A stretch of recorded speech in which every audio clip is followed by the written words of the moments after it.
اعوذ باللہ من الشیطان الرجیم بسم اللہ الرحمن الرحیم رب اشرح لی صدری ویسر لی امری واحلل عقدۃ من لسانی یفقهوا قولی اللهم علمني رشدي وأعذني من شر نفسي اللهم إني أعوذ بك من علم لا ينفع ومن قلب لا يخشع ومن نفس لا تشبع ومن دعوت لا يستجاب لها آمین۔ اللہم صلی علی محمد وعلی آل محمد۔ سورہ المائدہ جز نمبر 6 آیت نمبر ہے 14 یعنی 14۔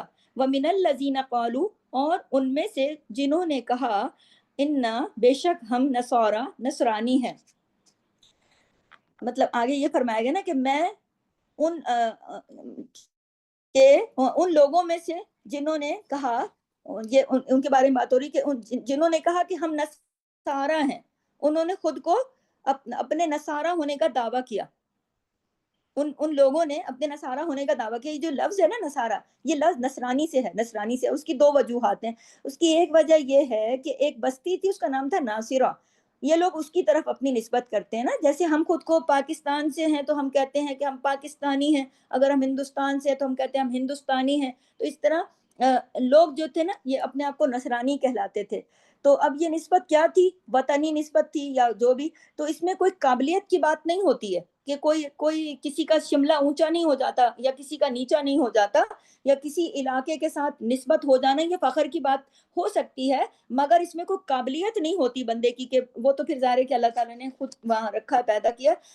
اور اگر کہیں کسی خاص علاقے میں کوئی پیدا ہو گیا تو یہ کوئی اللہ کی حکمت ہے نا، کوئی بڑی بات تو بندے کے لیے تو نہیں ہے، مگر انہوں نے اس نسبت کی وجہ سے کہ وہ اس بستی کے تھے تو انہوں نے اس نسبت کی وجہ سے اپنے آپ کو نصارہ کہا۔ وَمِنَ الَّذِينَ قَالُوا إِنَّا نَصَارَى، کہ ہم تو نصرانی ہیں۔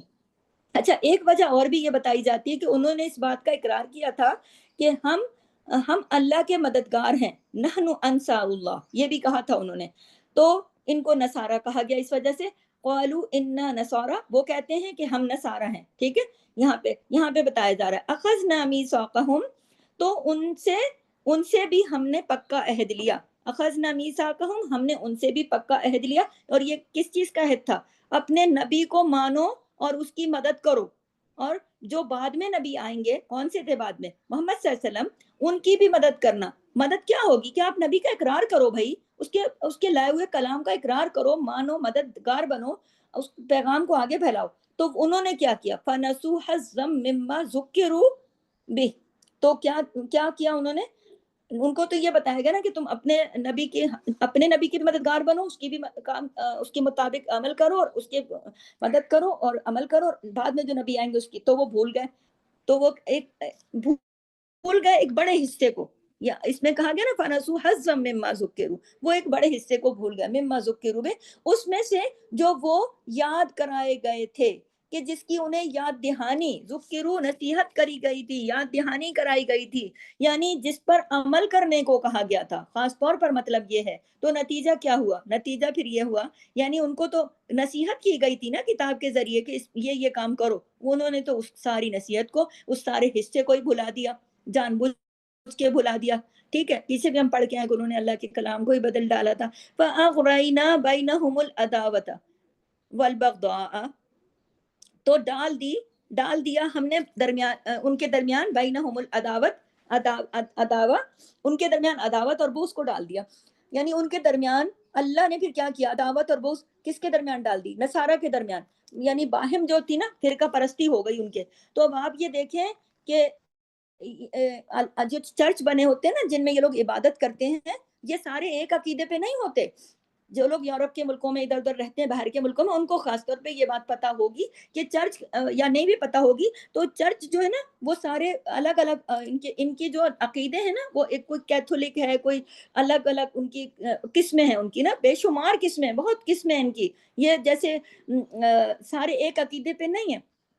تو یہ سب کیوں ہوا؟ یہ اصل تعلیم کو بھولنے کی وجہ سے ہوا، جو اب اللہ نے یہ بتایا نا فَنَسُوا حَظًّا مِّمَّا ذُكِّرُوا، کہ انہوں نے تو ایک بڑے حصے کو خود ہی بھلا دیا۔ تو پھر اللہ نے کیا کیا؟ فَأَغْرَيْنَا، ڈال دیا ان کے درمیان عداوت، ٹکڑوں میں بٹ گئے، اور اصل تعلیم کو بھولنے کی وجہ سے ان کو یہ ہوا۔ تو بات کیا پتہ چلی ہمیں؟ بات یہ پتہ چلی کہ جب تک لوگ اصل پر رہتے ہیں ان میں پھر اختلافات نہیں ہوتے، اور جب اللہ کے کلام کو یعنی اللہ کی رسی کو چھوڑ دیتے ہیں نا تو پھر کیا ہوتا ہے؟ اختلافات پیدا ہو جاتے ہیں. تو آپ دیکھیں نا کہ ہمیں کہا گیا کہ ہمیں بھی تو کہا گیا نا کہ سب مل کر اللہ کی رسی کو تھام لو مضبوطی سے, آپس میں تفرقہ نہ کرو. انہوں نے کیا کیا تھا؟ انہوں نے کیا کہا؟ اللہ کی رسی چھوڑ دی تھی. انہوں نے کیا کیا تھا؟ بکھر گئے تھے. رسی کا ذکر ادھر قرآن کے بارے میں بھی کہا گیا نا. تو رسی کا کیا مطلب ہے؟ رسی باندھنے کا عمل کرتی ہے نا. رسی کا اور کیا کام ہے؟ باندھ دیتی ہے نا. رسی جکڑ دیتی ہے نا, جوڑنے کے کام آتی ہے نا. جب دو چیزوں کے اوپر رسی باندھ دو, تو جب انہوں نے اصل چیز ہی چھوڑ دی تو کیا ہوا؟ بکھر گئے. جیسے موتی کی لڑی ٹوٹ جائے تو سارے موتی بکھر جاتے ہیں نا. تو سب کو جوڑنے کے لیے ایک لڑی پروئی جاتی ہے نا. تو پھر اس رسی کو انہوں نے چھوڑ دیا. تو بالکل اسی طرح آپ غور کریں نا, مسلمانوں کی جو ہے فرقہ پرستی, فرقہ واریت, اختلافات, آپس کے بغض, دشمنی, یہ عذاب الہی ہے اللہ کا. تو اگر آج لوگوں کی جو دیکھیں کہ اتنی یہ جو بنی ہوئی ہیں الگ الگ گروہ بندیاں, کیا وجہ ہے؟ یہ اللہ تعالیٰ نے جب بتا دیا کہ بنی اسرائیل نے جب یہ کیا, نصارہ نے, اب ان کا جیسے وہ کہتے تھے کہ ہم تو نصارہ ہیں, تو وہ اپنے عہد کو ہی بھول گئے, اللہ کے کلام کو ہی بلا دیا انہوں نے. اور پھر اللہ نے ان کے درمیان میں بھی نصارہ والے جو تھے ان کے درمیان بھی فرقے پڑ گئے. اور آپ دیکھیں کہ ان کی عبادت گاہیں جو ہے الگ الگ عقیدوں پر ہیں. باہر سے ایک ہی چرچ دکھتا ہے لیکن اندر عبادت الگ الگ طریقوں سے ہو رہی ہے. تو آپ مسلمانوں کو بھی دیکھ لیں. اچھا, اس سے پہلے والی جو نسلیں آتی تھی, قومیں آتی تھی, جب وہ گناہ میں یا اس میں عذاب الہی آ جاتے تھے ان کے اوپر, اور ان کی شکلیں بدل جاتی تھیں. کوئی کسی شکل کو, کوئی عذاب آ جاتا تھا, کوئی قومیں تباہ ہو جاتی تھی, کوئی شکلیں بدل جاتی تھی. اور آج لوگوں کی شکلیں مسخ نہیں ہوتی, تو یہ ان کے دل جو ہے نا مسخ ہونے کی عذاب آ جاتا ہے. یہ دل جو ہے مسخ ہو جاتے ہیں. دل جب ٹیڑھے ہو جاتے ہیں نا تو یہ دل مسخ ہو گئے نا, دل کی اصل حالت ہی نہیں رہی. تو یہ بھی ایک عذاب ہے نا کہ دلوں میں ایک دوسرے کے لیے محبت ختم, شفقت ختم, اور نرمی ختم. تو اس کی بنیادی وجہ کیا ہے؟ کتاب اللہ سے دور ہونا, اللہ کے کلام کو چھوڑ دینا. تو کیا ہوگا؟ فَأَغْرَيْنَا بَيْنَهُمُ الْعَدَاوَةَ وَالْبَغْضَاءَ. تو عداوت پیدا ہو جاتی ہے. عداوت کا الٹ کیا ہے؟ ضد کیا ہے؟ ولایت, محبت. اور بغضاء کا الٹ کیا ہے؟ محبت. یعنی محبت اور ولایت یعنی دوستی اور محبت ہی ختم ہو جاتی ہے نا. یعنی آپس میں ایک دوسرے سے جڑنے کے بجائے, محبت کے بجائے, دوستی کے بجائے, دوسرے سے محبت کے بجائے ان کے درمیان دشمنی, اور کیا ہوتا ہے؟ بغض پیدا ہو جاتا ہے. اور یہ کب تک رہے گا؟ الی یوم القیامہ, استغفر اللہ, قیامت کے دن تک رہے گا. اور قرآن میں مومنوں کی صفت بتائی گئی ہے کہ مومن مرد اور عورتیں ایک دوسرے کے مددگار ہیں. یہ قرآن میں بتایا گیا.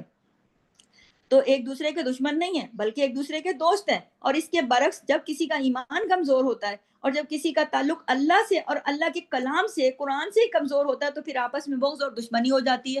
اب پتہ چلا آپ کو کہ آپس کے بغض اور دشمنی کی وجہ کیا ہے. تو یہاں بنی اسرائیل کی بات ہوئی, ان کی بات ہوئی, نصارہ کی بات ہوئی کہ ان کو اللہ نے ان کی بات کیوں بات بتائی, بار بار کی بات بتا رہی ہوں, کیوں بتائی ان کی بات؟ سکھانا مقصود ہے. اللہ نے ہمیں سکھایا, ہمیں سکھانا مقصود ہے. یہ دو قوموں کی مثالیں ہمارے سامنے رکھی گئی. پیچھے بنی اسرائیل کی بات ہوئی, یہاں انہوں نے کہا وَمِنَ الَّذِينَ قَالُوا إِنَّا نَصَارَىٰ, ہم تو نصارہ ہیں. انہوں نے بھی اللہ نے کہا آیت توڑ دیا اور پھر اللہ کے کلام کو بلا دیا, نصیحت کو جو ان کو اتاری گئی تھی اس میں تبدیلیاں کر دیں, چھوڑ دیا ایک بڑا حصہ. تو پھر اللہ نے کہا فَأَغْرَيْنَا بَيْنَهُمُ الْعَدَاوَةَ وَالْبَغْضَاءَ إِلَىٰ يَوْمِ الْقِيَامَةِ, قیامت کے دن تک. تو یہ دونوں قوموں کی مثالیں اللہ نے رکھ دی کہ دیکھو ان کو کتاب جو تھی دی گئی تھی, انہوں نے اس کتاب کی اس طریقے سے قدر نہیں کی. تو کیا ہو گیا؟ اللہ کی دوری ہو گئی, اور جب کتاب سے دوری ہو گئی تو اللہ سے دوری ہو گئی. یہ نوٹ کرنے والے جملے ہیں, اور اپنے دل کا جائزہ لینا ہے اور اپنے لیے عمل کی باتیں چننی ہے اس میں سے کہ جب ان قوموں کی مثالیں دی جا رہی ہیں تو ہمیں کیوں دی جا رہی ہے کہ ہم یہ نہ کریں. تو ان دونوں قوموں نے کتاب سے دوری اختیار کر لی. جب کتاب سے دوری اختیار کر لی تو اللہ سے دوری اختیار کر لی, اور پھر نقصان کیا ہوا؟ آپس میں تفرقے میں پڑ گئے, فرقہ واریت میں پڑ گئے, ٹکڑے ٹکڑے ہو گئے. آج مسلمانوں کی وجہ کیا ہے؟ اصل وجہ کیا ہے؟ یہ جو سبب ہے زوال کا, اس کی وجہ کیا ہے؟ اللہ کی رسی کو چھوڑ دیا نا. اور پھر اللہ نے بتایا کہ قیامت کے دن میں, اور یہ قیامت کے دن تک رہے گا. کیوں؟ یہ دھمکی دی نا اللہ تعالیٰ نے. اور دنیا میں بھی آثار نظر آ جاتے ہیں نا, لیکن قیامت کے دن میں کھول کر بتایا جائے گا, خاص طور پہ بتایا جائے گا کہ جو تم کر رہے تھے تحریفات, جو تم کر کچھ سن رہے تھے، عمل نہیں کر رہے تھے، اللہ کے کلام کو چھوڑ دیا تھا، بھول گئے تھے، کتاب کو ایک طرف ڈال دیا تھا، تم یہ کرتے رہے تو تمہیں قیامت کے دن بھی بتایا جائے گا۔ اور یہ جو کتاب کو تم بھول گئے ہو اور جو غلط کام کیے ہیں انہوں نے، اس آیت میں خاص طور پہ جو بنیادی طور پر خلاصہ ہے کہ جو اللہ کا حق ضائع کرتا ہے، جو اللہ سے اب پھر جو حق ضائع کرتا ہے نا، اللہ کی کتاب کا ہی حق ادا نہیں کرتا تو وہ اللہ کا حق ضائع کرتا ہے نا، تو پھر کیا ہوتا ہے؟ اللہ سے اس کا اپنا تعلق کمزور کر دیتا ہے، تو وہ پھر ایسے شخص دنیا میں سکون اور چین کے ساتھ نہیں رہ سکتا۔ اللہ کا سب سے بڑا حق یہ ہے کہ اس کو مانا جائے، اور سب سے بڑا مانا جائے، اس کی عبادت کی جائے، اس کو ایک مانا جائے، اور سب سے بڑا مانا جائے، ایک مانا جائے اور اسی کی مانی جائے۔ لیکن اس کے بجائے اگر انسان کے اندر خود پسندی آ جائے، تکبر آ جائے، تو وہ اپنی بڑائی کا شوق سمانے لگے دل میں، تو اور اللہ کے حق میں کمی ہوگی نا، تو جتنا بھی بڑا مجمع ہو جائے بے شک اس میں پھر اجتماعیت میں پھوٹ پڑ جاتی ہے پھر تو دین کے کام میں ٹوٹ پھوٹ جو ہے نا وہ ہو جاتی ہے۔ کس لیے؟ اسی لیے ہوتی ہے جب بہت سارے لوگ بھی دین کا کام مل کے کر رہے ہو نا، اور اگر ان کے دل میں یاد کہ میری بڑائی ہو جائے، میری تعریف ہو جائے، تو پھر ان میں بھی ٹوٹ پھوٹ ہو جاتی ہے۔ آپ اس معاملے کو بہت ساری جگہوں پہ رکھ کے بھی دیکھ سکتی ہیں کہ اپنے مفادات اگر آگے آ جائیں، اللہ کا دین پھر پیچھے چلا جاتا ہے۔ اگر کوئی بھی اچھا سا کام ہو اور اللہ کی خاطر ہو رہا ہو اور اس کے اندر کرنے والے کا مفاد اپنی ذات کی طرف چلا جائے، تو پھر وہ کام اس طریقے سے نہیں ہوتا، ٹوٹ پھوٹ ہو جاتی ہے، بکھر جاتے ہیں لوگ۔ اور پھر ایسے سب لوگوں کو قیامت کے دن اللہ کھول کر بتا دے گا، وَسَوْفَ، اور ان قریب، يُنَبِّئُهُمُ اللَّهُ، خبر دے گا انہیں اللہ، بما، اس کی جو کانو تھے وہ یسنعون، وہ کرتے تھے، وہ اور وہ بناتے تھے۔ یعنی ایسے لوگوں کو قیامت کے دن اللہ کھول کر بتا دے گا کہ دیکھو تم نے یہ سب کیا تھا نا میرے نام کے ساتھ، یہ سب کیا تھا نا تم نے میرے کلام کے ساتھ، یہ سب کیا ہے نا تم نے، کیا کیا کیا ہے۔ کیونکہ اگر کوئی واقعی کلام اللہ کے کلام کو مانتا ہے تو وہ پھر اس کو پیچھے نہیں چھوڑتا، اس کو پھر نظر انداز نہیں کرتا، پھر اپنے مفادات کو آگے نہیں رکھتا، اپنے مفادات کے اوپر اللہ کے کلام کے ساتھ سودے بازی نہیں کرتا۔ تو یہاں پر جو لفظ آیا نا اغرینا، یعنی ہم نے ان کے اوپر عداوت کو مسلط کر کے چسپاں کر دیا۔ ہاں، فاغرینا، تو ڈال دیا ہم نے، یعنی ان کے اوپر ڈال دیا۔ اوپر ڈال دینے کا مطلب ہے مسلط کر دینا اور پھر چپکا دینا، چسپاں کر دیا، اس سے وہ پھر نکل نہیں سکیں گے، بچ نہیں سکیں گے قیامت تک۔ تو بہت ہی عقل کی بات ہے، سمجھنے کی بات ہے کہ اللہ کے دین کے ساتھ بنی اسرائیل نے جو کیا، تو پھر اللہ تعالیٰ نے ان کی بھی ساری کہانی کھولی، اور جو یہود نے، جو بنی اسرائیل تھے یہود، ان کی کہانی بھی کھولی، نصارہ نے بھی عہد توڑے، اللہ نے ان کی بھی بتا دیا کہ پھر جب وہ اپنے مقاصد پر اگر اللہ کی کلام کو وہ بھول گئے تو فاغرینا بینہم العداوہ، ہم نے تو پھر عداوت والبغضاء الی یوم القیامہ، ہم نے تو پھر ان کو آپس میں فرقے میں پھوٹ پڑ گئی، آپس میں اجتماعیت ختم ہو گئی۔